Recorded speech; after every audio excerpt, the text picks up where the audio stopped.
ఈ ఆగస్టు నెలంతా మన కాచి కాపాడి చిట్ట చివరి పునరుద్ధానం దినమునకు తోడుకొని వచ్చి ఆయన సన్నిధిలో గడపడానికి ప్రభు ఇచ్చిన ఈ కృపను బట్టి మన ప్రభు అయినటువంటి యేసుక్రీస్తు వారి యొక్క ఘనమైన నామమునకు మహిమ కలుగునుగాక. ఆమేన్, ఆమేన్. మన ప్రభు అయిన యేసుక్రీస్తు వారి నామములో కూడి వచ్చిన మీ అందరికీ నా హృదయపూర్వకమైనటువంటి వందనాలు తెలియజేస్తున్నాను. Praise the lord. Hallelujah, hallelujah. కొద్ది నిమిషాల వాక్యాన్ని ధ్యానిద్దాం. అబ్రహాము తన యొక్క గుడారము ద్వారము దగ్గర ఉన్నప్పుడు దూరముగా ముగ్గురు వ్యక్తులు అటువైపు వస్తూ ఉన్నారు. అబ్రహాము తన గుడారపు ద్వారము దగ్గర ఉన్నాడు. ఆ దూరముగా వస్తున్నటువంటి ఆ ముగ్గురు మనుషులను కూడా అబ్రహాము చూశాడు. చూసి అబ్రహాము పరుగున వెళ్ళి వారికి సాష్టాంగపడి వారిని తన గుడారములోనికి ఆహ్వానించి వారికి మంచి విందు చేసి, వారు విందు చేస్తూ ఉన్నప్పుడు, భోజనం చేస్తూ ఉన్నప్పుడు అబ్రహాము దీనుడుగా రిక్తుడై వారి దగ్గర అలాగా చేతులు కట్టుకొని నిలబడి ఉన్నాడు. వారికి పరిచయం చేయడానికి, వారు భోజనం చేస్తున్నప్పుడు వారికి ఏది అవసరమో దాన్ని వారికి ఇవ్వడానికి, అందించడానికి, వారు ఎప్పుడు ఏం అడుగుతారోనని భయముతో అలాగా ఎదురు చూసి చేతులు కట్టుకొని అలాగా మౌనై అలాగా వారి మధ్య ఉన్నాడు.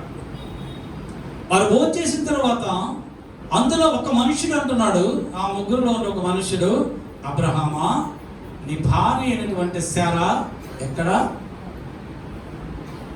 అబ్రహామా, నీ భార్య అయినటువంటి శారా ఎక్కడ అని అడిగారు. అప్పుడు అబ్రహాం ఏమన్నాడంటే, ఆమె గుడారములో ఉన్నది. ఆమె ఎక్కడున్నది? గుడారములో ఉన్నది. దేవుని సంగమా, నువ్వు ప్రభువుని మీ ఇంటికి ఆహ్వానించావు, మంచిదే. గౌరవించావు, మంచిదే. మంచి విందు చేసావు, మంచిదే. కానీ ప్రభు యొద్ద నుండి నువ్వు దీవెన, ఆశీర్వాదము నువ్వు పొందుకోవాలి అంటే నువ్వు ఎక్కడ ఉండాలా? గుడారములో ఉండాలి. నీవు గుడారములో ఉన్నప్పుడే దేవుడు నీకు కావలసినటువంటి శ్రేష్టమైనటువంటి దీవెన, అమూల్యమైనటువంటి దీవెన, నువ్వు ఏ దీవెన కొరకైతే వేచి ఉన్నావో, ఏ దీవెన నువ్వు పొందుకుంటే పరిపూర్ణమైనటువంటి సంతోషము, ఆనందము నీకు, నీ కుటుంబానికి కలుగుతుందో, ఆ సంతోషకరమైన ఆనందమైనటువంటి దీవెన నువ్వు పొందుకోవాలి అంటే, దేవుని ఎదురు నువ్వు పొందుకోవాలి అంటే నువ్వు ఎక్కడ ఉండాలి అంటే నువ్వు గుడారములో ఉండాలి. ఎప్పుడైతే అబ్రహాము శారా గుడారములో ఉన్నదని చెప్పిన వెంటనే ఆ మనుషుడు అంటున్నాడు, మీదటికి ఈ కాలమున నీ ఎద్దకు నేను వచ్చేదను. అప్పుడు శారా గర్భము ధరించి కుమారుని అంటుంది. అబ్రహాముకి అన్నీ ఉన్నాయి. ఎంతో సంపద ఉంది, ఎంతో ఐశ్వర్యం ఉంది, ఎంతో మంది దాసదాసీలు ఉన్నారు, ఎంతో మంది సేవకులు ఉన్నారు, ఎన్నో పశువులు ఉన్నాయి, మేకలు ఉన్నాయి, గొర్రెలు ఉన్నాయి, ఎడ్లు ఉన్నాయి, గాడిదలు ఉన్నాయి, గుర్రాలు ఉన్నాయి, ఎన్నెన్నో లెక్కకు మించినటువంటి విస్తారమైనటువంటి సంపద ఉన్నది. కానీ అబ్రహాముకు సంతోషము లేదు. ప్రభు అంటున్నాడు, అబ్రహామా, ఇంకా నిన్ను ఐశ్వర్యవంతుని చేస్తానంటే అబ్రహాం అంటున్నాడు, ఎందుకు ప్రభు? ఎందుకు ఈ ఆస్తి? ఎందుకు ఐశ్వర్యం? ఎందుకు ఈ ఘనత? ఎందుకు? దీనివల్ల ప్రయోజనం ఏముంది? ఇదేమీ నాకు అక్కర్లేదు. ఉన్న ఆస్తి చాలు. ఎంత తింటాం, ఎంత దాచుకుంటాం, ఈ ఆస్తి అంతా చాలు ప్రభు, నాకు ఇంకా ఆస్తి వద్దు. అది కాదు అబ్రహామా, నువ్వు నా సన్నిధిలో నిందారహితుడిగా ఉన్నావు కదా, నువ్వు మంచిగా ఉన్నావు కదా, ఇంకా నేను ఆశీర్వదిస్తాను అంటే వద్దు ప్రభు. నువ్వు ఎంత ఆశీర్వదించినా నువ్వు ఇచ్చిన ఈ సంపద ఆశీర్వాదం అంతా నా సేవకుడైనా ఎలియాజరుదే కదా. నా సేవకుడైనా ఎలియాజరుదే. నువ్వు ఎంత ఇచ్చినా కూడా నా దగ్గర ఉంటుందా ఏంటి? నాకేమీ లేదు, నాకు వారసుడు లేడు, ఈ సంపదను అనుభవించేవాడు లేడు, ఈ సంపదను స్వీకరించేవాడు లేడు. వాడే లేనప్పుడు, వారసత్వమే లేనప్పుడు నువ్వు ఎంత ఇస్తే ఏమి ప్రయోజనము? నాకొద్దు ప్రభువా అంటే ప్రభు అంటున్నాడు, లేదు అబ్రహామా, నీకు సంతానం ఇస్తాను, నీకు సంతానం ఇస్తాను, నీ కుమారుడు కలుగుతాడు, ఇంకా ఇస్తాను సంపద అంటే అబ్రహాం అన్నాడు, నాకొద్దు ప్రభు అన్నాడు. అయితే ఈ 18వ అధ్యాయంలో దేవుడైన యెహోవా అంటున్నాడు, ఆదికాండం 18వ అధ్యాయం 9-10 వచనాలను అంటున్నాడు, అబ్రహామా, ఇదిగో మీదటికి నేను ఈ సరికి వచ్చినప్పటికీ శారా గర్భము ధరించి కుమారుణ్ణి అంటుంది. దేవుడు చేసినటువంటి వాగ్దానము వట్టిగా పోదు, దేవుడు చేసినటువంటి వాగ్దానము వ్యర్థమవ్వదు. ఆ వాగ్దానము నెరవేర్చబడతాడు. ఎందుకు? వాగ్దానము చేసిన వాడు నెరవేర్చేటువంటి దేవుడు. వాగ్దానము చేసిన వారికి అసాధ్యమైనది భూమి ఆకాశములందు లేదు కనుక నెరవేరుస్తాడు. కనుకనే ఆదికాండం 21వ అధ్యాయంలోనే ఆ యొక్క 4-5 వచనాల్లో దేవుడు శారా ఇస్సాకును కనినప్పుడు దేవుడు అక్కడికి వచ్చి దేవుడు తన ప్రజల పక్షముగా గొప్ప కార్యములు చేసేవాడు. ఎప్పుడంటే నీవు గుడారములో ఉన్నప్పుడు, నీవు గుడారములో ఉన్నప్పుడు. గుడారము అంటే అది పర్మనెంట్గా శాశ్వతమైనది కాదు. గుడారము శాశ్వతమైనది కాదు, అది తాత్కాలికమైనది. అంటే తాత్కాలికమైనది అంటే గుడారము అంటే విధేయత కలిగినది, గుడారము అంటే హంబుల్నెస్ కలిగినది. గుడారములో ఉన్న వారికి అసూయ ఉండదు, గుడారములో ఉన్న వారికి ద్వేషం ఉండదు, గుడారములో ఉన్న వారికి కోపం ఉండదు, గుడారములో ఉన్నవారు సాధువులలాగా ఉంటారు. వారికి అసూయ ఉండదు, వారు సాధువులలాగా ఉంటారు గుడారములో ఉన్న వాళ్ళు. అందుకే ఆదికాండము 25వ అధ్యాయము 27వ వచనములో రాయబడుతుంది, యాకోబు సాధువై గుడారములలో నివసించెను. ఏశావు విలుకాండ్రై ఆ అరణ్యములో మృగాలని వేటాడుతూ ఉన్నాడు, వాటి మాంసమును భక్షిస్తూ ఉన్నాడు. అయితే యాకోబు సాధువై గుడారములలో నివసించుచుండనని రాయబడింది. అందుకే మలాకీ గ్రంథము 1వ అధ్యాయం 2వ వచనములో దేవాది దేవుడైన యెహోవా దేవుడు అంటున్నాడు, నేను యాకోబుని ప్రేమించితిని, ఏశావుని ద్వేషించితిని. యాకోబుని ప్రేమించాడు. ఎందుకు యాకోబుని ప్రేమించాడు? యాకోబు సాధువై గుడారములలో నివసిస్తున్నాడు. ఏశావుకి వేటాడేటటువంటి స్వభావం. ఏశావు యొక్క స్వభావము దుర్మార్గతతో కూడినటువంటి స్వభావము, హింసకు అలవాటు పడినటువంటి స్వభావము. ఏశావు యొక్క స్వభావము కోపముతో కూడినటువంటి స్వభావము. అందుకే దేవుడు ఏశావుని ఏర్పాటు చేసుకోలేదు, ఏశావుని ప్రేమించలేదు, యాకోబును మాత్రమే ప్రేమించాడు. ఎందుకంటే యాకోబు సాధువై గుడారములలో నివసించుచున్నాడు. గుడారము అంటే సాధువులాగా ఉంటారు, వారిలో అపవిత్రత ఉండదు, వారు పరిశుద్ధంగా ఉంటారు, ఎటువంటి కోపము ఉండదు, ఎటువంటి అసూయలు ఉండవు, ఎటువంటి ద్వేషములు ఉండవు. తమ తాము తగ్గించుకొని దీనులై దేవుని సన్నిధిలో దీనులుగా వాళ్ళు జీవిస్తారు.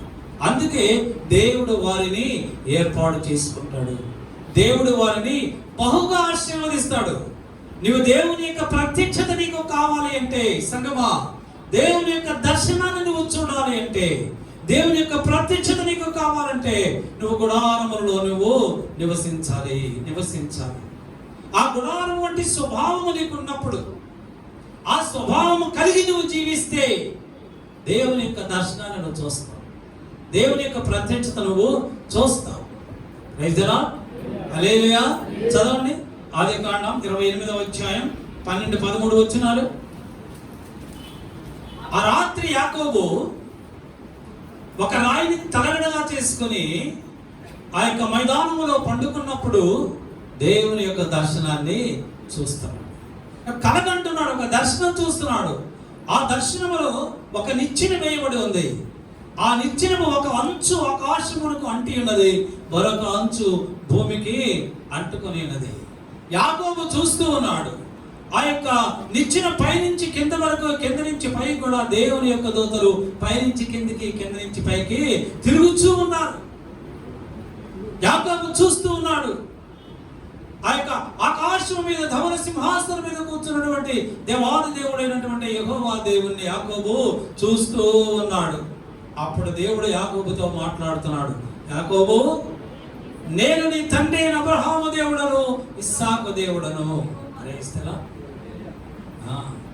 నేను నీ తండ్రి అయిన అబ్రహాము దేవుడను, ఇస్సాకు దేవుడను, నేను నీకు తోడై ఉంటాను అని దేవుని యొక్క ప్రత్యక్షత కలిగి ఉన్నాడు యాకోబు. ఎందుకంటే యాకోబు గుడారములలో ఉన్నాడు. నీవు నేను కూడా గుడారములకు ఉన్నటువంటి ఆ తగ్గింపు స్వభావం, హంబుల్నెస్, ఒబీడియన్స్, ఆ యొక్క ఆ జలసి, అసూయ మనలో ఉండకూడదు. ఎవరైతే తమ తాము తగ్గించుకుని ఉంటారో, సాధువు లాంటి స్వభావం కలిగి ఉంటారో దేవుడు వారితో మాట్లాడతారు. దేవుని దర్శనం వారికి కలుగుతాయి. దేవుడు ఎలాగ వారిని ఆశీర్వదిస్తాడంటే 14వ వచనం చదవండి.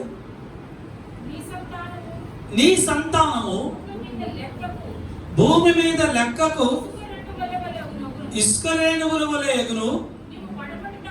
నీవు పడమటి తట్టును, తూర్పు తట్టును, ఉత్తరపు తట్టును, దక్షిణపు తట్టును వ్యాపించెదవు. భూమి యొక్క వంశములన్నీ నీ మూలముగాను, నీ సంతానము మూలముగాను ఆశీర్వదింపబడును. హల్లెలూయా, హల్లెలూయా, హల్లెలూయా. భూమి మీద ఉన్నటువంటి ఈ ప్రపంచములో ఉన్నటువంటి వంశములన్నీ, సకల మానవాళి కూడా యాకోబు సంతానము యొక్క ఆశీర్వాద బలము వల్లనే బ్రతుకుతాయి. యాకోబు సంతానము ఎవరినైతే ఆశీర్వదిస్తారో వారు మాత్రమే ఆశీర్వదింపబడతారు ఈ భూమి మీద. వారు తప్ప మరి ఎవరు ఆశీర్వదించినా ఆశీర్వదింపబడరు అని ప్రభు మనతో మాట్లాడారు. యాకోబుతో అంటున్నాడు, యాకోబు, నీ సంతానము ఎవరినైతే ఈ భూమి మీద ఆశీర్వదిస్తుందో వారందరూ కూడా ఆశీర్వదింపబడతారు. ఈరోజు ప్రపంచం ఎంతో అభివృద్ధి చెందింది అంటే ఏ దేశము ప్రపంచంలో అభివృద్ధి చెందిన ఆ దేశంలో ఉన్న యాకోబు సంతతి వారు చేసిన ప్రార్థనల వల్లనే. హల్లెలూయా. నమ్ముచున్నారా మీరు?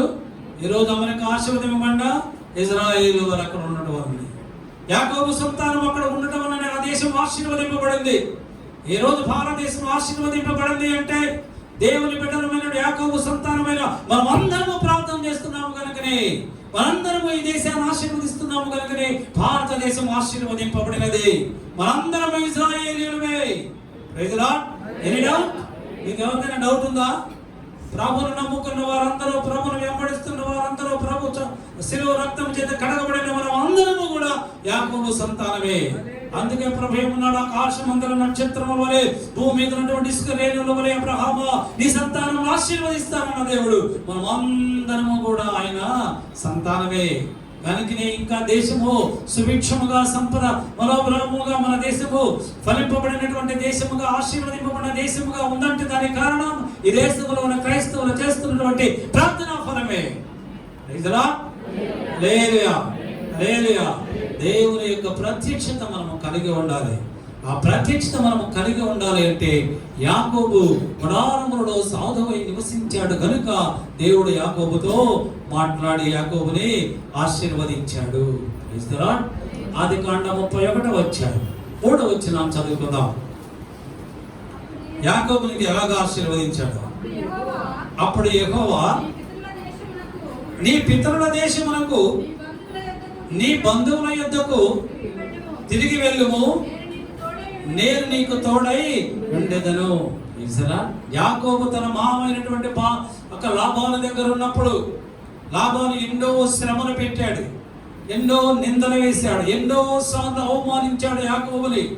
యాకోబు రోజు దినము కూడా బాధపడుతూనే ఉన్నాడు, ప్రభు సన్నిధిలో ప్రార్థన చేస్తూనే ఉన్నాడు. ప్రభువా నన్ను బట్టి కదా, నేను ఇంకా ఈ ఇంటిలో ఉండటం బట్టి కదా ఈ ఇంటిని ఆశీర్వదించావు, లాభం ఆశీర్వదించావు. నేను రాకమనపు ఇంట్లో ఏముందో దరిద్రం తప్ప ఏమీ లేదు, ఇంట్లో దరిద్రమే ఉందా ప్రభు, ఆకలే ఉన్నది. అయితే ఎప్పుడైతే నేను వచ్చి ఇంటిలో కాలు పెట్టానో నన్ను బట్టి ఈ కుటుంబాలను బహుగా ఆశీర్వదించావు ప్రభు. ఇప్పుడైతే మీరు నా మీద నిందలేస్తున్నారు, అవమానిస్తున్నారు అని ప్రభు సన్నిధిలో ప్రార్థన చేసినప్పుడు దేవాది దేవుడు యాకోబుతో మాట్లాడుతున్నాడు. యాకోబు, నీకు కలిగినదంతయు తీసుకుని నీవు నీ పితరుల దేశమైన కనానుకు నువ్వు బయలుదేరి వెళ్ళు, నేను నీకు తోడై ఉంటాను అన్నాడు. అన్న వెంటనే యాకోబు ఏం చేశాడంటే తన భార్యను పిలిచి పనివారులను పిలిచి తనకు కలిగిన సంపద అంతా తీసుకొని కనాను దేశములకు వెళ్ళిపోయాడు. వెళ్ళే వరకు కూడా ఎన్ని ఆటంకాలు వచ్చినా, ఎన్ని అభ్యంతరాలు కలిగినా, ఎంతమంది వ్యతిరేక్తముగా వచ్చినప్పటికీ వాటన్నిటినీ దేవుడు మార్గములు సరళము చేసి అధిగమించి కనాను దేశములకు యాకోబు వెళ్ళిపోయాడు. యాకోబులో ఉన్నటువంటి మంచి లక్షణం ఏమిటంటే దేవుని యొక్క మాటకు లోబడి జీవించటం, విధేయత, ఒబీడియన్స్. ఎవరికైతే విధేయత ఉంటారో, ఒబీడియన్స్ ఉంటారో, దేవుడు వారికి తోడైన వారిని నడిపిస్తాడు. Praise the lord. Hallelujah, hallelujah. 35వ అధ్యాయం 1వ వచనం చదువుకుందాం. మరలా దేవుడు యాకోబుతో మాట్లాడుతున్నాడు. దేవుడు యాకోబుతో, నీవు లేచి బేతేలుకు వెళ్ళు, అక్కడ నివసించు, నీ సహోదరుడైన ఏశావు ఎదుట నుండి నీవు పారిపోయినప్పుడు నీకు కనబడిన దేవునికి అక్కడ బలిపీఠమును కట్టమని చెప్పాను. ఏం చేశాడు దేవుడు? మరొకసారి యాకోబుతో మాట్లాడాడు. యాకోబు, ఇదిగో నువ్వు లేచి బేతేలుకు వెళ్ళు. ఎందుకంటే నువ్వు బేతేలుకు ఎందుకు వెళ్ళమంటున్నానంటే, నీవు నీ మామైనటువంటి లాభాల దగ్గర నుండి నీ ఆస్తి అంతటి, నీ సంపదనంతటి తీసుకొని నువ్వు కనానుకు వెళ్ళుచున్నప్పుడు నీ సహోదరుడైనటువంటి ఏశావు 400 మందితో నిన్ను ఎదుర్కొనడానికి వచ్చినప్పుడు, నువ్వు భయపడినప్పుడు, నువ్వు కంగారు పడినప్పుడు, ప్రాణ భయముతో నా సన్నిధిలో నువ్వు ప్రార్థన చేసినప్పుడు నీ ప్రార్థన ఆలకించి ఆ ప్రమాదం నుంచి నిన్ను తప్పించానే, ఆ దేవుడినైనటువంటి నాకు నువ్వు బలిపీఠము కట్టు బేతేలులో అన్నాడు. ఆయన వెంటనే ప్రభు మాటకు లోబడిన వాడై, విధేయత చూపిన వాడై యాకోబు బేతేలుకు వెళ్ళాడు. అక్కడ బలిపీఠము కట్టాడు. యెహోవాకు బలులు, సమాధాన బలులు యెహోవాకు అర్పించెను అని రాయబడతాడు. దేవునికి బలులు అర్పించాడు. దేవుని సంగమా, దేవుని యొద్ద నుండి ఆశీర్వాదం, మేలు, ఉపకారం పొందుకున్న నీవు నేను కూడా ఆయనకు బలులు అర్పించాలి. ఎక్కడ? బేతేలులో. బేతేలు అంటే దేవుని యొక్క మందిరమని అర్థం. బేతేలులో దేవుని మందిరములో నువ్వు ఆయనకి బలులు అర్పించాలి. బలులు అంటే ప్రార్థనలు. ప్రార్థన ధూపము వేయాలి, బలులు అర్పించాలి దేవునికి, దేవుని మందిరములో. మరి మనం దేవుని మందిరములో ప్రార్థన చేస్తున్నామా? దేవుని మందిరములో దేవునికి బలులు అర్పిస్తున్నామా? ప్రాణార్పణలు అర్పిస్తున్నామా? అక్కడ ఏం రాయబడింది? బలిపీఠం, బలిపీఠం దగ్గర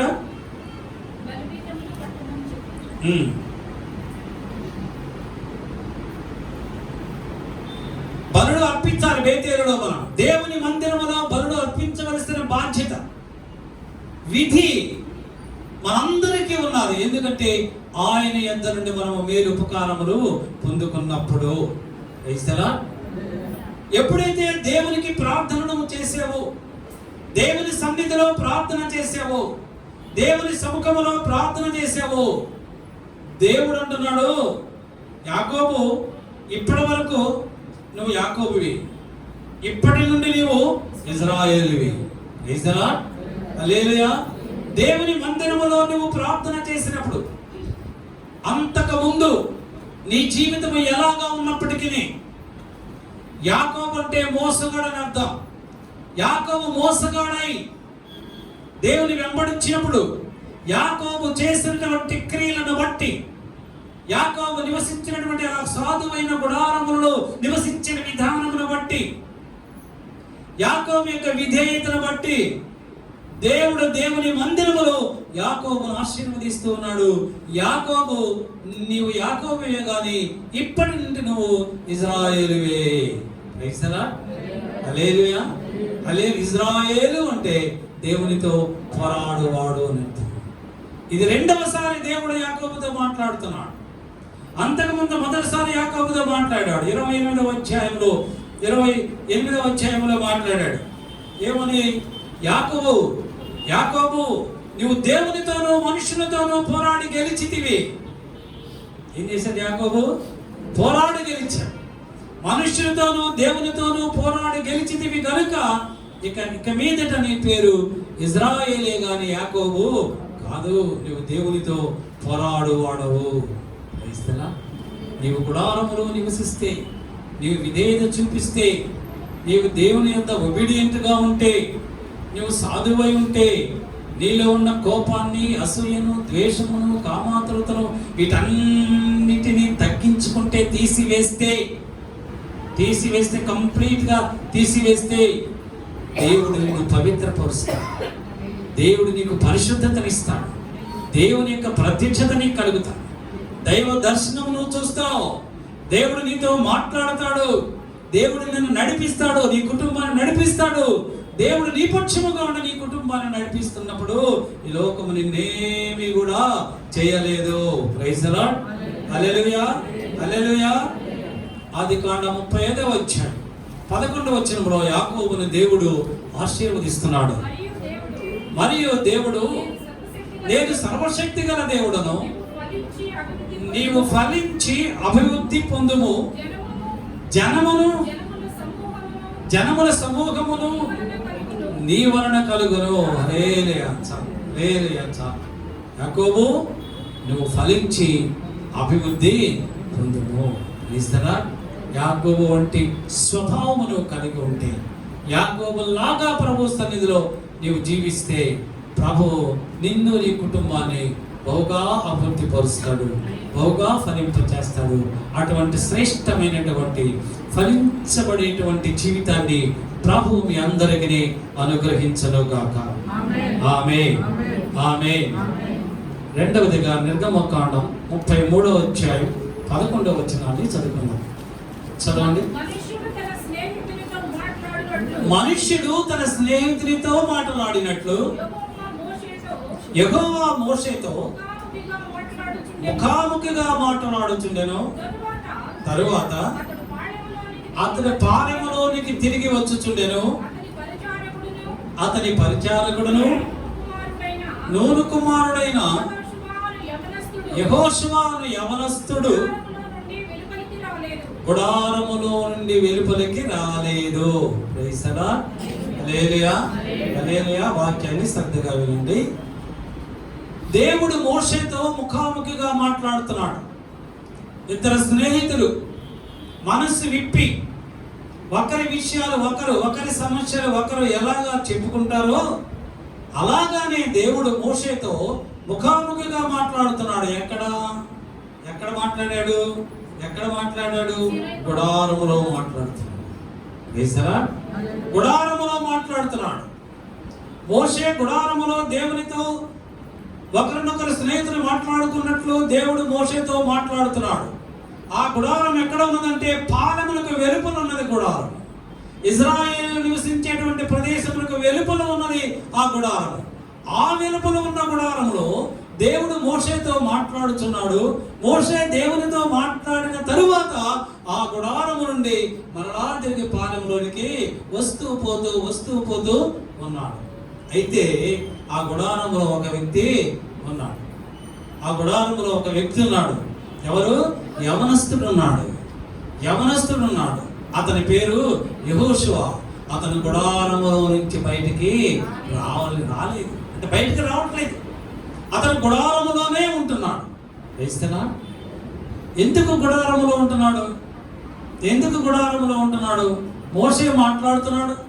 తనకి ఏ సమస్య వచ్చినా దేవుని ప్రజలని ఐగుప్తు దేశం నుంచి వాగ్దాన దేశమైన కనాన దేశానికి తీసుకువెళ్ళడానికి మార్గ మధ్యంలో వచ్చినటువంటి అవరోధములన్నిటి గురించి, సమస్యల గురించి, బాధల గురించి, శత్రువుల గురించి, వారితో యుద్ధాల గురించి ఏం చేయాలని ప్రభు దగ్గర ఆలోచన కొరకు ప్రతిరోజు పాలెములో నుండి, ఇంటి నుంచి ఆ యొక్క గుడారమునకు వెళ్ళి దేవునితో మాట్లాడుచున్నాడు. కానీ యెహోషువ గుడారములో నుంచి బయటికి రావటం లేదు, గుడారంలోనే ఉన్నాడు. ఎందుకు గుడారములో ఉన్నాడంటే ఆ గుడారములో ఎవరున్నారు? ఆ గుడారములో ఎవరున్నారు? దేవుడు ఉన్నాడు. ఆ గుడారములో ఏమున్నది? దేవుని మందసం ఉన్నది. యెహోషువ ఎక్కడున్నాడు ఇప్పుడు? దేవుని మందసము దగ్గర ఉన్నాడు, దేవుని దగ్గర ఉన్నాడు, గుడారములో ఉన్నాడు, దేవుని దగ్గర, దేవుని మందసము దగ్గర దేవునికి పరిచర్య చేస్తూ దేవునితో ఉన్నాడు. యెహోషువ యవనస్తుడు. మరి మన యవనస్తులు ఎక్కడ ఉంటున్నారు? మన కుటుంబంలో మన బిడ్డలు యవనస్తులు ఎక్కడ ఉంటున్నారు? దేవుని మందిరములో ఉంటున్నారా? గుడారములో ఉంటున్నారా? దేవుని మందిరములో దేవుడు ఉంటాడు. దేవుని మందిరములో దేవుని యొక్క మందస్సు ఉంటుంది. దేవుని మందస్సు ఉన్నటువంటి దేవుని మందిరములో యవనస్తులు ఉంటున్నారా? మన ఇంట్లో ఉన్న యవనస్తులందరూ ఉంటున్నారా? ఉంటే దైవదర్శనం కలుగుతుంది. ఉంటే దేవుని ఎదుట దీవెన ఆశీర్వాదం వస్తుంది. ఉంటే దేవుడు ఆ కుటుంబాన్ని బహుగా ఆశీర్వదిస్తాడు. ఆ యవనస్తుని జీవితాన్ని ఫలభరితమైనటువంటి జీవితముగా చేస్తాడు దేవుడు. ఇప్పుడు ఆ గుడారములో యెహోవా మందస్సు ఉన్నది కనుక ఆ మందస్సు మనకు కాపుదలగా యెహోషువ కాచుకుంటూ ఉన్నాడు. ఆ గుడారంలో దేవుడు యెహోషువని మర్చిపోతాడా? Praise the lord. నిస్వార్థంగా దేవుని పరిచర్య చేస్తున్నటువంటి ఏ వ్యక్తిని దేవుడు మర్చిపోడు, ఏ సంఘాన్ని మర్చిపోడు, ఏ సేవకుని మర్చిపోడు. తన పరిచర్య చేస్తున్నటువంటి ప్రతి వారిని కూడా దేవుడు జ్ఞాపకం చేసుకుంటాడు. యెహోషువ దేవుని యొక్క గుడారములో ఉండి పరిచర్య చేసినప్పుడు దేవుడు యెహోషువని జ్ఞాపకం చేసుకున్నాడు. ఎప్పుడు జ్ఞాపకం చేసుకున్నాడు అంటే మోషే మరణించిన తరువాత దేవుడు మోషేతో మాట్లాడుతున్నాడు. మోషే, నువ్వు నిబంధన మీదకి వెళ్ళు, నువ్వు చూస్తావు కానీ వాగ్దాన దేశమును నువ్వు అందులో ప్రవేశించలేవు. ఇదిగో నీ పని అయిపోయింది, ఇదిగో నీ పరిచారకుడైన యెహోషువను నువ్వు అభిషేకించు అన్నాడు. యెహోషువను అభిషేకించాడు మోషే. ఇప్పుడు యెహోషువ ఇశ్రాయేలీయులకు నాయకుడుగా ఉన్నాడు. దేవుడు అంటున్నాడు, యెహోషువ గ్రంథం 1వ అధ్యాయం 3వ వచనంలో ఉంటుంది, యెహోషువ నేను మోషేకు తోడై ఉంటున్నట్లు నేను నీకు కూడా తోడై ఉంటాను. నువ్వు ధైర్యముగా ఉండము, నిబ్బరముగా ఉండము, నేను నీకు తోడై ఉంటాను. నువ్వు వెళ్ళు చోటల్లా నేను నీతో నీకు వస్తాను అన్నాడు. అలానే యెహోషువ వెళ్ళిన చోటుకెల్లా దేవుడు యెహోషువకి తోడై ఉన్నాడు. అమాలేకులతో యుద్ధం చేస్తున్నప్పుడు యెహోషువ అంటున్నాడు, సూర్యుడా నువ్వు గిబియోనులో ఆగిపో అంటే సూర్యుడు ఆగిపోయాడు. చంద్రుడా అయ్యాలయంలో ఆగిపోమనమంటే ఆగిపోయాడు. ఒక నరుని ప్రార్థన దేవుడు ఆలకించి ఒక దినము 24 గంటలు సూర్యుడు అక్కడే ఉండిపోయాడు, చంద్రుడు అక్కడే ఉండిపోయాడు. ప్రపంచం అంతా కూడా సృష్టి అంతా ఒక మనుషుల సకల సృష్టి కూడా 24 గంటలు నిశ్శబ్దమైపోయింది. ఎంత గొప్ప విషయం ఆలోచించండి. యెహోషువకు తోడై ఉన్న దేవుడు నీకు నాకు తోడై ఉన్నాడు. ఆయన వర్తమాన భూత భవిష్యత్ కాలం ఉన్నటువంటి దేవుడు, మారని దేవుడు, మార్పు లేని దేవుడు, సజీవుడైన దేవుడు, నిన్న నేడు నిరంతరము ఏకరీతిగా ఉన్న దేవుడు. యెహోషువకు తోడై ఉన్న దేవుడు నిశ్చయముగా మనందరికీ తోడై ఉన్నాడు అన్నది వాస్తవం, యథార్థం. Praise the lord. అయితే మనము యెహోషువకున్నటువంటి జీవితాన్ని మనము కలిగి ఉండాలి. అప్పుడు దేవుడు మనకి తోడై ఉంటాడు. సమూయేలు 2వ సమూయేలు గ్రంథం 6వ అధ్యాయం 2వ సమూయేలు గ్రంథం 6వ అధ్యాయం 17వ వచనం చదవండి. వారు యెహోవా మందసమును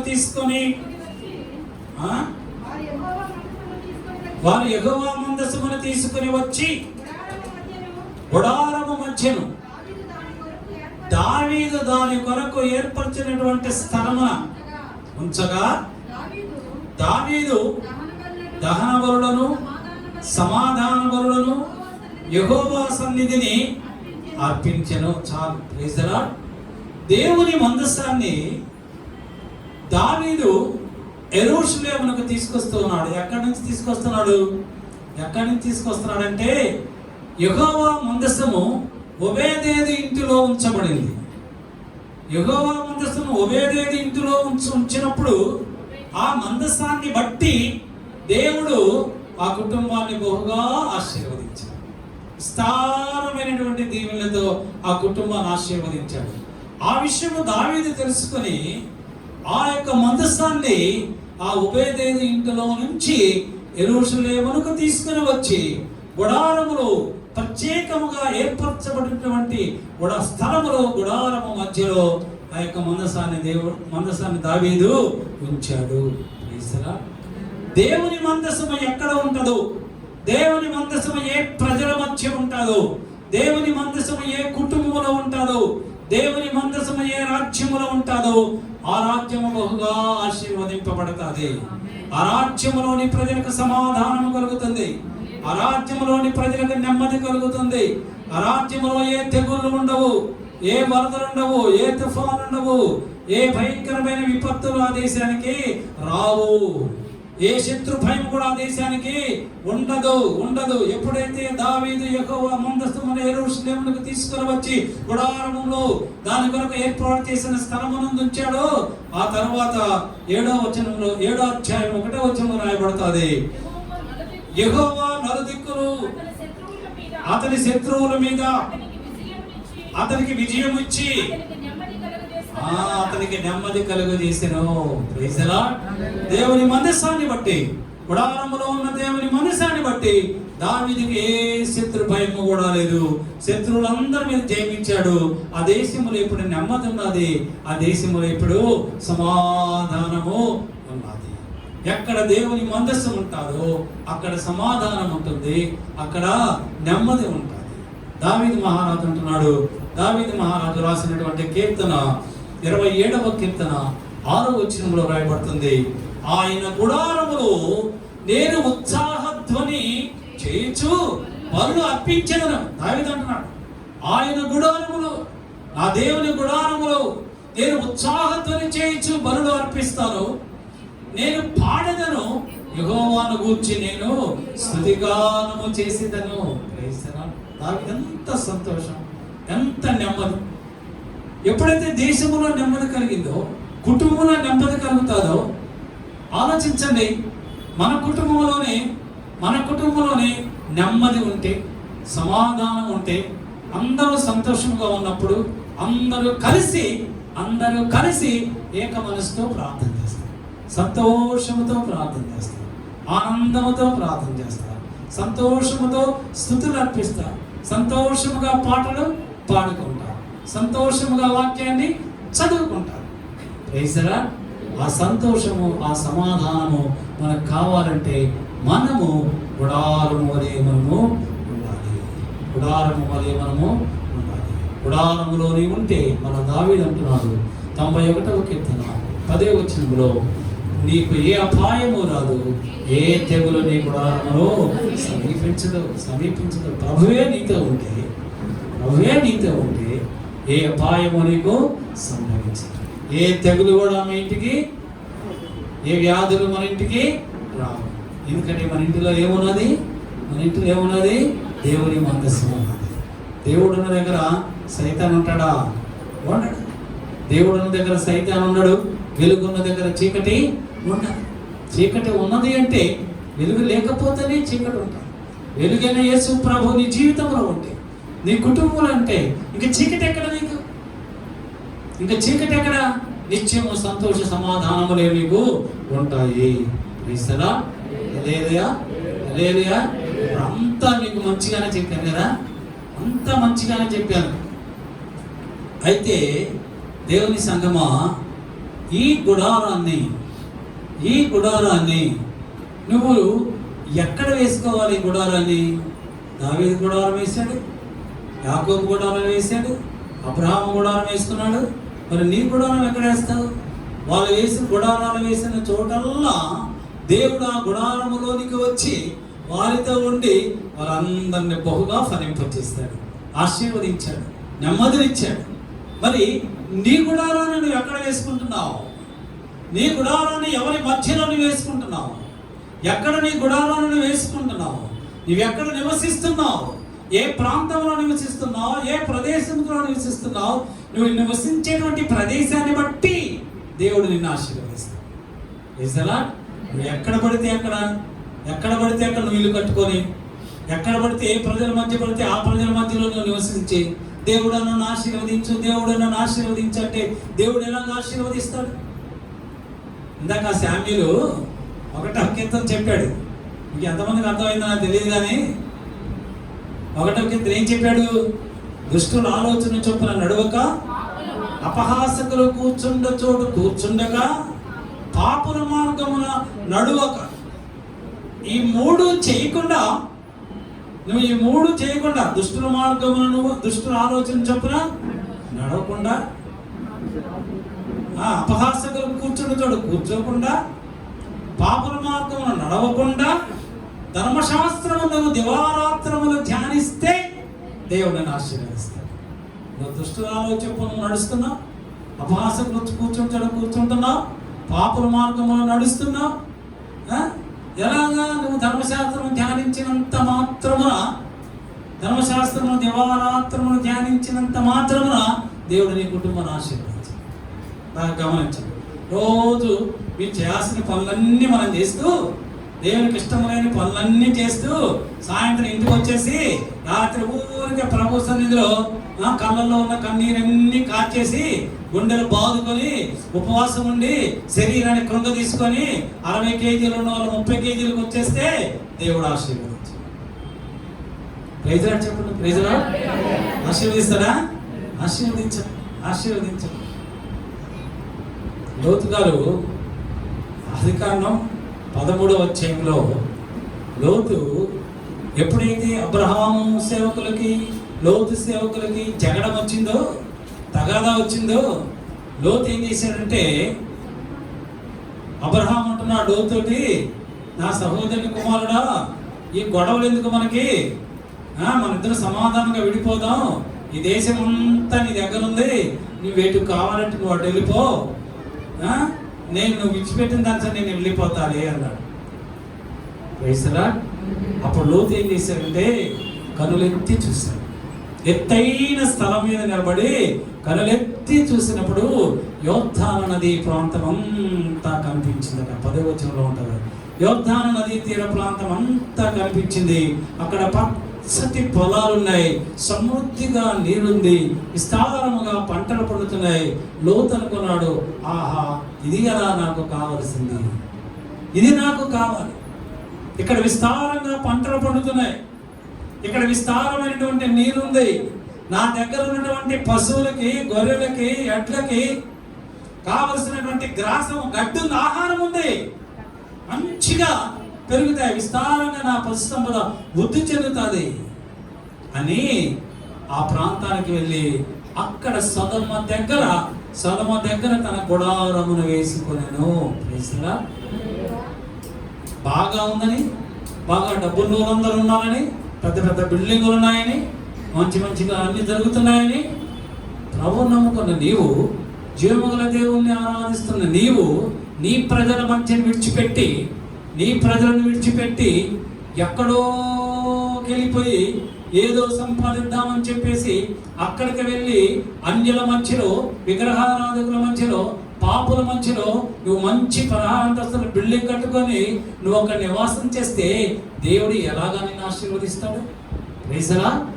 నువ్వు అనుకుంటావు. లోతు కూడా అనుకున్నాడు. లోతుకి తెలియకే వెళ్ళలేదు సొదొమ దగ్గరికి, తెలిసే వెళ్ళాడు. సొదొమలో ఉన్న వారందరూ పాపులని, వారిలో వర్షవాయులు ఉండవని, వారు ఉదయం లేచిన దగ్గర నుంచి పాపాలే చేస్తారని, వారు కామాతురత కలిగిన వాళ్ళని, దుర్మార్గులని, లోపులని, వాళ్ళు గోప్రద్రికులని, వాళ్ళు హత్య చేస్తారని, సొదొమలో ప్రజలందరూ కూడా దేవునికి వ్యతిరేక్తమైన కార్యములు చేసేటువంటి దుర్మార్గులని లోతుకు తెలిసి కూడా అక్కడ ఆ యొక్క సొదొమ దగ్గర గుడారం వేసుకున్నాడు. ఎందుకో తెలుసా? లోతు ధైర్యం ఏంటంటే, నా భార్య, నా పిల్లలు నేను చెప్పినట్టే వింటారు. వాళ్ళతో సహవాసం చేయరు, వాళ్ళతో సహవాసము చేయరు. వాళ్ళ ఇళ్ళకి వెళ్ళరు, ఆ పట్టణంలోకి ఆ ఊర్లోకి వెళ్ళరు, వాళ్ళ పిల్లలతో సహవాసం చేయరు. మా పిల్లలు నేను చెప్పినట్టే వింటారు. గొప్ప నమ్మకం, గొప్ప నమ్మకం. వింటారా? వింటారండి. మన ఇంటి చుట్టూ ఎవరైతే ఉంటారో మన పిల్లలు వాళ్ళ ఇంటికి వెళ్తారు ఆడుకోవడానికి. నువ్వు కాపలా కాస్తావేంటి? కాపలా కాసిన వాళ్ళు ఎంతసేపు కాపలా కాస్తావు నువ్వు నీ పిల్లలకి? నువ్వు ఏ పని మీద బయటికి వెళ్ళిపోతావు, వాడు ఎక్కడ వేసుకుంటాడు, బట్టలు వేసుకుంటూ వెళ్ళిపోతాడు వాళ్ళ ఇంటికి. వాళ్ళతో పాటు వెళ్తాడు, వాళ్ళతో పాటు తిరుగుతాడు, వాళ్ళతో పాటు తింటాడు. అలవాటు అవుతాయి. నువ్వు చెప్పినట్టు ఎందుకు వింటాడు? వాళ్ళ అలవాట్లు తొందరగా ఆకర్షింపబడతాయి మనకి. వాళ్ళ అలవాట్లన్నీ కూడా తొందరగా మనం అలవాటు చేసుకుంటాం. అయితే లోతు అనుకున్నాడు, నా పిల్లలు చాలా పరిశుద్ధంగా ఉంటారు, మంచిగా ఉంటారు అని అనుకున్నాడు అక్కడ. కానీ లోతు ఆశలన్నీ కూడా అడిగి ఆశలేదు. లోతు నీతిమంతుడే, మనం నీతిమంతులమే, మనం ప్రార్థనా పరులమే. కానీ మనతో ఉన్నవాళ్ళు నువ్వు నీతిమంతుడు అయితే, నువ్వు యథార్థవంతుడు అయితే, పాపము అంటకుండా నువ్వు జీవించాలి అనుకుంటే నీ పిల్లలు పెద్దవాళ్ళైన తర్వాత సొదములో ఉన్నటువంటి ఆ యొక్క పాపిష్టి జనాంగంతో ఎలాగా సంబంధం గడుపుకుంటున్నావు? ప్రైజలా ప్రైజలా. దేవుడు అబ్రహాము యొక్క విజ్ఞాపన ఆలకించి ఆ సొదొమ గొమొర్రా పట్టణములను అగ్నిగంధకముల చేత నాశనము చేయడానికి నేను వెళ్తున్నాను అబ్రహాము అన్నప్పుడు, అబ్రహాం అంటున్నాడు, నా సహోదరుని కుమారుడైన లోతున్నాడు అక్కడ, దయచేసి వాళ్ళని ఆ ప్రమాదంలో నుంచి, నాశనంలో నుంచి విడిపించు ప్రభు అంటే, ప్రభు అన్నాడు సరేలే అన్నాడు. సరేలే అన్నాడు. అక్కడికి వెళ్ళిన తర్వాత లోతుతో అంటున్నాడు, లోతు ఇదిగో నీవు నీ భార్య నీ కలిగినదంతయు నువ్వు తీసుకొని త్వరగా పట్టణంలోకి వెళ్ళమంటే, లోతు అంటున్నాడు, నా అల్లుళ్ళు ఉన్నారు ప్రభు, వాళ్ళని కూడా తీసుకొస్తాను అన్నాడు. ఎవరు అల్లుళ్ళు?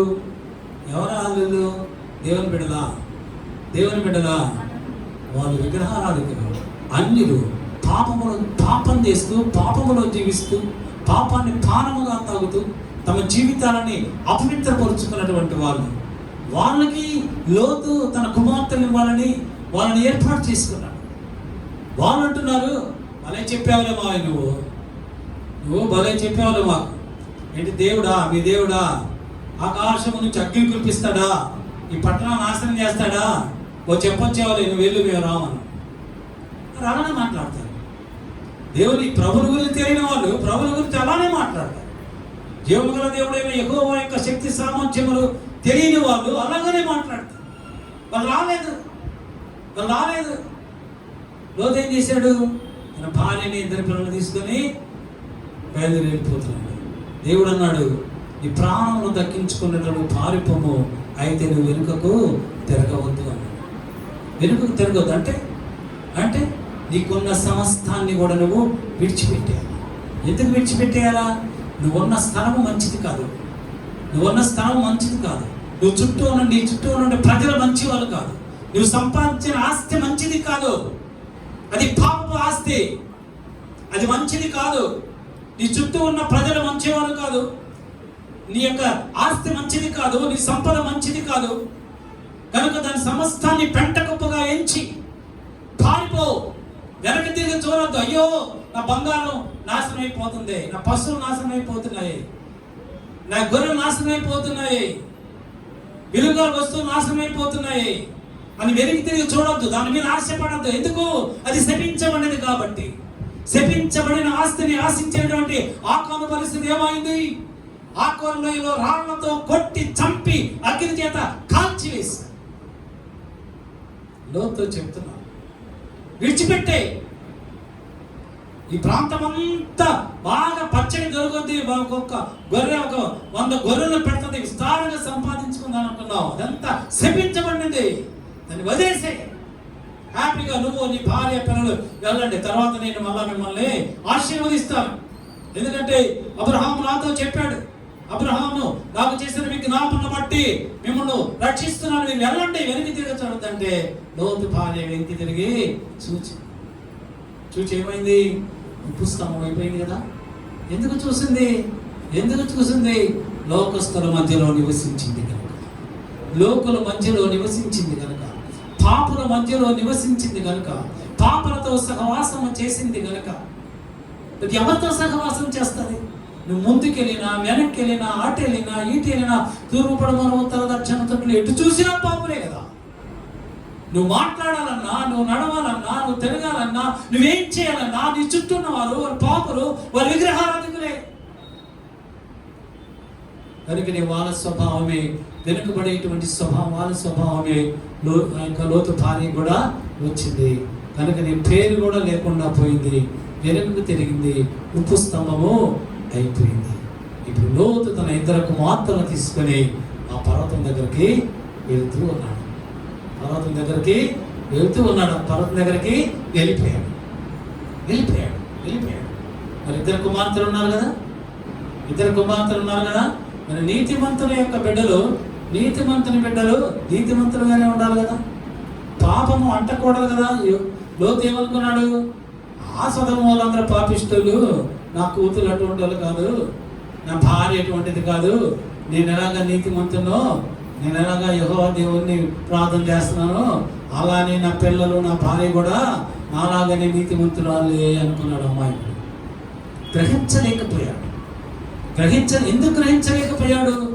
ఎందుకు గ్రహించలేకపోయాడు? పాపిష్టుల మధ్యలోనికి వెళ్ళి గుడారం వేసుకున్నాడు కనుక గ్రహించలేకపోయాడు.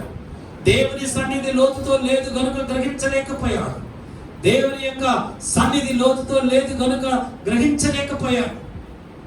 ఇప్పుడు ఆ పిల్లలందరికీ ఎవరి స్వభావం వచ్చింది? కూతుళ్ళిద్దరికి ఎవరి స్వభావం వచ్చింది?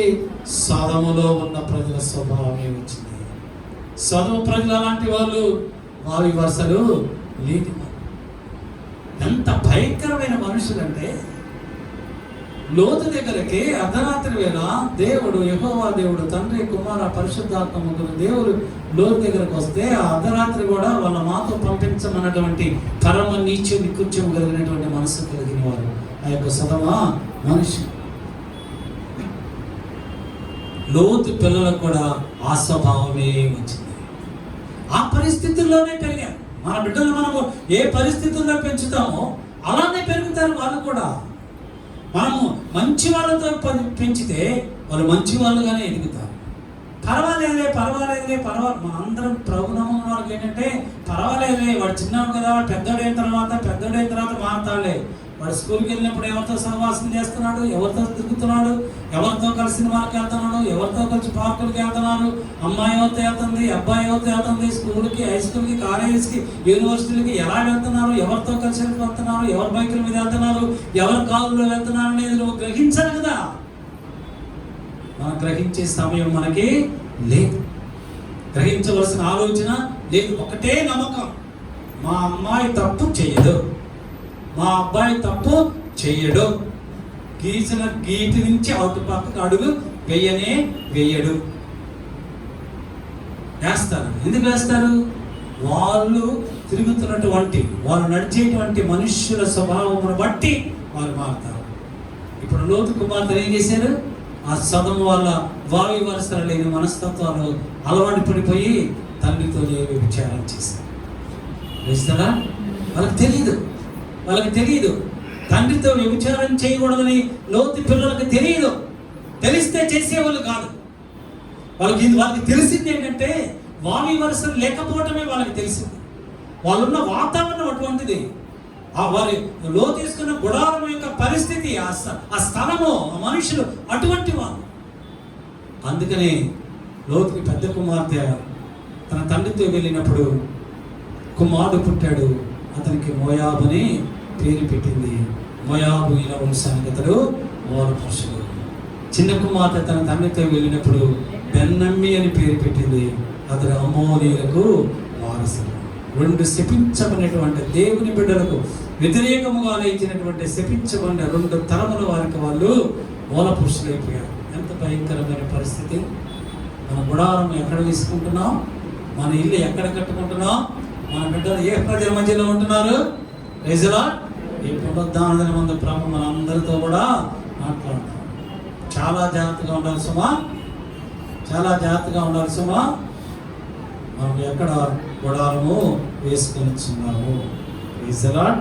హల్లెలూయా, హల్లెలూయా. చివరిగా ఒక విషయం చెప్పి ముగించుకుందాం. అయితే దేవుని సంఘమా బాగా గమనించండి. ఈ లోకములో ఉన్న ఈ గుడారము, మనం ఇప్పుడు చెప్పుకున్నటువంటి ఈ గుడారములన్నీ కూడా పర్మనెంట్ అయిన గుడారములు కావు. ఇవన్నీ తాత్కాలికమైనటువంటి గుడారములే. ఇవన్నీ కూడా నశించిపోయేటువంటి గుడారములే. అయితే నశించనటువంటి ఒక గుడారం మనకి ఉన్నది. హల్లెలూయా. గుడారం అంటే మరొక అర్థం ఏంటంటే మనందరం కూడా దేవుని యొక్క గుడారములే. నమ్ముచున్నారా? Praise the lord. గుడారములో ఎవరున్నారు? దేవుడు ఉన్నాడు. నీ దేహము దేవుని ఆలయమనయు దేవుని ఆత్మ నీలో నివసించుచున్నదనయు మీరు ఎరుగరా? Praise the lord. మనమే దేవుని యొక్క గుడారం. మన గుడారములో దేవుని మందస్సం ఉంటారు. మన దేహంలో దేవుని మందస్సం ఉంటారు. మన హృదయంలో దేవుని మందస్సం ఉంటారు. మన హృదయంలో దేవుడు ఉన్నాడు. అప్పుడు మన కుటుంబాన్ని దేవుడు బహుగా ఆశీర్వదిస్తాడు. Praise the lord. అయితే ఈ గుడారం నశించిపోతాయి. అందుకే అబ్రహాం అంటాడు, అపోస్తలుడు పౌలు హెబ్రీయులకు రాసినటువంటి పత్రిక 11వ అధ్యాయం 9-10 వచనాలు చదవండి. హెబ్రీయులకు రాసినటువంటి పత్రిక, విశ్వాసమును బట్టి అతడును అతనితో ఆ వాగ్దానమునకు సమాన వారసులైన ఇస్సాకు యాకోబును వారును గుడారములలో నివసించుచు అన్యుల దేశములో ఉన్నట్టుగా వాగ్దత్త దేశములో పరవాసులై. చదువుతారు. ఏలైనగా దేవుడు దేనికి శిల్పియో నిర్మాణకుడై ఉన్నాడు. పునాదులు గల ఆ పట్టణము కొరకు అబ్రహాము ఎదురు చూచుచుండెను. Praise the lord. హల్లెలూయా. మనము ఆ పట్టణము కొరకు ఎదురు చూస్తూ ఉండాలి. దేవుని ఆలయం అనేటువంటి ఈ శరీరము కొద్ది సంవత్సరముల తర్వాత, కొద్ది దినముల తర్వాత మంటి నుంచి పుట్టినటువంటి మనము తిరిగి మళ్ళీ మంటికి చేరిపోతాం. అయితే మన ఆత్మ దేవుని దగ్గరికి వెళ్తారు. దేవుని దగ్గరికి వెళ్ళాలంటే ఇప్పుడు మీకు చెప్పినటువంటి ఈ వాక్యం అంతా మీ హృదయంలో భద్రపరుచుకుంటే దేవుని దగ్గర ఒక నివాసం ఉన్నది. యోహాను సువార్త 14వ అధ్యాయం 1-3-4 వచనాలు వ్రాయబడుతుంది. ప్రభు అంటున్నారు, నా తండ్రి ఇంట అనేక నివాసములు కలవు. నా తండ్రి దగ్గర అనేక నివాసములు కలవు. మన ప్రభు దగ్గర ఎన్నో నివాసాలు ఉన్నాయి. ఆ గుడారములు పాడైపోయేటువంటి గుడారములు అవి కావు. అవి నిత్యము ప్రభు దగ్గర ఉండేవి. అవి నశించేవి కావు.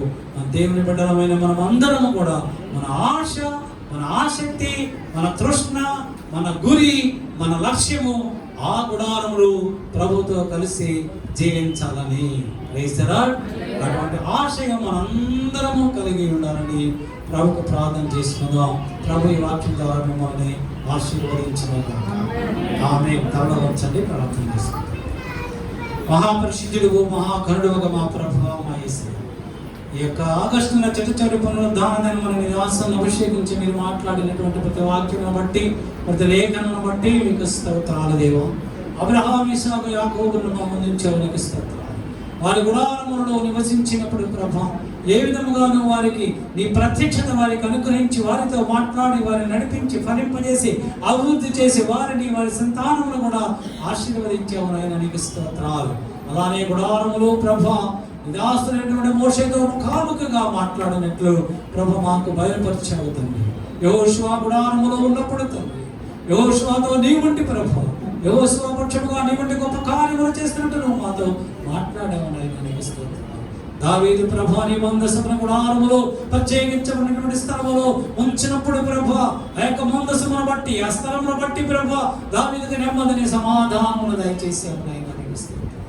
అయితే ప్రభా, ఏ స్థలములో మేము మా గుడారము నిర్మించుకోవాలో, ఏ స్థలములో ఎవరి మధ్యలో మేము నివసించాలో ప్రభా, లోతుని మా ముందుంచి ప్రభా, అటువంటి ప్రదేశంలో నివసించకూడదని ప్రభా నువ్వు మాతో మాట్లాడావు నాయన, మాట్లాడే పెద్ద లేఖనమును మా హృదయంలో భద్రపరుచుకొని లేఖనం ప్రకారం మేము జీవించి మా కొరకై మా సంఘ బిడ్డల కొరకై మీరు దాచినటువంటి ప్రతి శ్రేష్టమైనటువంటి మేలుల ఈవులు సమృద్ధిగా మేము అనుభవించేటువంటి కృప మాకు అనుగ్రహించి మీరే సకల ఘనత మహిమ ప్రభావములు పొందుకునమని యేసు క్రీస్తు అతి శ్రేష్టమైన నామమును బట్టి అడుగుతూ వేడుకొనుచూ పొంది ఉన్నాము మా పరలోకపు పరమ తండ్రి.